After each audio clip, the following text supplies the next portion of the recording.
Hello everyone, we're continuing on with the soul, mind, and body and the tips to control them. I finally found something more.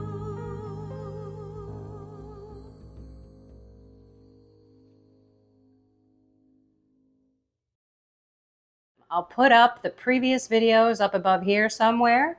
One will be for the soul, 5 tips to keep you in prayer. The other one will be about the mind. How do you control your mind and your thoughts? And all 3 of them work together as we wrap it up with the body. This is the 3-legged stool of life. If you don't have all 3 of them in balance, your life is going to be wobbly, I'm telling you. And it all starts with the soul. But today we're going to talk about the 5 tips to rule your body. Tip number 1, you gotta pay attention. One of the things that happens to us is if we're not paying attention to what's going on in our life, if we're not consciously aware, our body is just going to have this urge and this desire, and since we've let it rule us, we're just going to do it again. So something to help you while you are trying to be aware, keep a journal. If your situation is you and food, keep a food journal. Commit yourself to writing down what is going on and why you are craving what you're craving. Are you bored? Did you just have a stressful day at the office? Was it something that your spouse said to you that flipped a switch and now you want to go eat? These are all coping mechanisms that we can turn it around and not go to food. Maybe it's your prayer. Maybe your body just doesn't want to get up in the morning. Maybe every time you sit down to pray, you feel anxious and you just cannot calm yourself down. Keep a prayer journal as well. The more that you write down, the more you can go back and you can say, what was I feeling? What time of the day was it? What was going on in my life? And you can get to the root cause of what is actually happening here. Same thing with alcohol or any other drug that you go to. Same thing with pornography or any kind of adulterous, lustful type of urge that you have that you go take care of, whether it's with another person or on your own. Number 2, when you identify that urge that's overwhelming your body, you stop, you pause, and you pray. Is it a moment of boredom? Because when you're bored, you just go to the cabinet and you grab whatever is sweet or crunchy or salty, and that's just what you do? If it's a habitual type of thing, you can identify it and you could nip it in the butt if you stop and you pause and then you pray. Maybe it's an outside attack. Maybe evil spirits are overcoming you, especially during prayer. You can cast out those spirits in the name of Jesus Christ. We talked about this in the other video. In the name of Jesus Christ, I bind the spirit of, and then you insert the spirit, and you say, and I command you to go to the foot of the holy cross for Jesus Christ to pour his precious blood on you and to receive your sentence, never to come back again. And if you don't want to say that whole thing, just say, in the name of Jesus Christ, I bind the spirit of X. If you do not have this book, you won't have the 11 pages of spirits that can attack us. I just wrote a few down, and you may be like, what? Those are spirits? Okay, I'm going to try to do this without my glasses. Masturbation, infatuation, pornography, lust, fornication, chronic fatigue, gluttony, exhaustion, weakness, eating disorder, compromise, distorted thinking, distraction, inability to pray because of worldly cares. Yes, that last one is a spirit. And there are so many other ones. So if you don't know spirits that are attacking you, how can you cast them out? Remember, when in doubt, cast them out. Another way that you can control your body is to plan for the issues that you know are going to compromise you.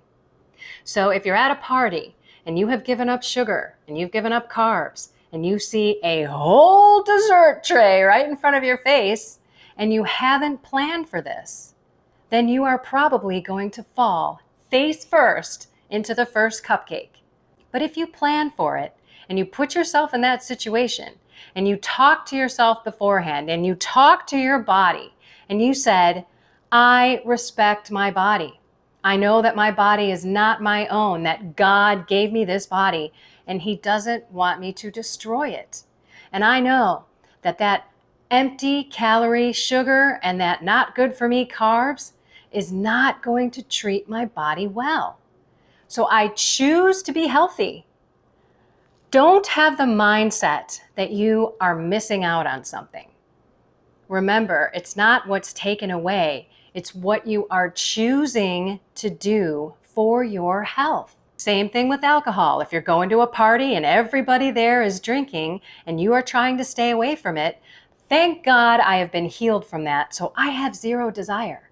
But you can train yourself to have zero desire too, by telling yourself how much better you are going to feel, how you will not slip up saying something stupid because you were buzzed or drunk, that you will not do something stupid because you were buzzed or you were drunk. And the next morning you are going to feel great. You can get up, take care of that body, go for a walk, work out. It's a totally different game when you love yourself and your body. Number 4, don't kill me with this one, but it really is about sinning. If you continue to sin, you are allowing your lower faculties, your body's desires, your bodily urges to rule you. And if you choose, I am not going to sin anymore, and you are not going to masturbate, you are not going to lust after people, you are not going to have that adulterous affair, you are not going to dive face first and eat everything in your house to be a glutton, you are not going to be lazy, you are not going to not pray, you are not going to be distracted. These are all things that you will realize are happening to you if you're paying attention, if you are tracking things. And when you are done sinning, when you choose that you are not going to sin anymore, then you have control over your lower faculties, the body. You can do it, but it requires the soul, the mind, and the body to work together. And go to the soul first, because God is waiting for you to ask Him into all of your mess. Number 5. It's very simple. Move your body. Go for walks. Definitely build muscle. When I'm saying lift weights, I mean lift weights until you have failure in your muscles, because you are building skeletal muscle. You are going to have longevity. You are not going to have the aches and pains. You are going to be strong. You will be able to bend over, pick things up, and be strong and lift things. You will feel so good. So make sure that you exercise your body, which is also exercising your mind. Because when you lift weights, when you do any kind of aerobic activity, your body needs to fire off those synapses and make sure that your arms and your legs and your muscles are moving. So you are working out your brain too. These are only 5 small tips, but my last thing that I just want to say, my whole life, I let my body rule me. I didn't think about things. I just did things because that's what I've always done. And when God had me be aware, when I realized what was happening, sometimes I would slip up and then I would say, I didn't stop, pause, and pray. I just let my body do what it normally does. There is such freedom when you control your body and you don't let those urges stop you in your tracks, make you become that sinful person, and then you have that shame because you allowed your body yet again to rule you. Been there, done that. But with God, you can do anything. And then you go out in the world and you are going to be different. People are going to see how much self-control you have. People are going to see how joyful you are. People are going to notice the physical change when you do not let your body rule you. They'll even notice the spiritual change. Because when you don't do those sinful things, especially the mortally sinful things, your body will be different. It will be free. It will be light. please go to confession if you're in a state of mortal sin. Even if you're in a state of venial sin, I always go once a week. And I remember when I fell back into marijuana, I was not steeping myself in the sacraments. I wasn't going to daily mass. My confessions were once a month. My prayer time was horrible because I did not fight. I did not cast out the spirits of distraction, of the inability to pray because of worldly cares. And therefore, my guard was down. Soul first, mind second, body last. But they all three work together. And when we have that balanced three-legged stool of life, you are unstoppable. And you truly love yourself. And then you can love your neighbors. There's no judgment. You just live your life the way that you want to live your life. And you love yourself, and you're loving others. And that is how it goes. So try these 5 tips. Go back and watch the soul video, the mind video, and pull them all together. Because you can do anything with God.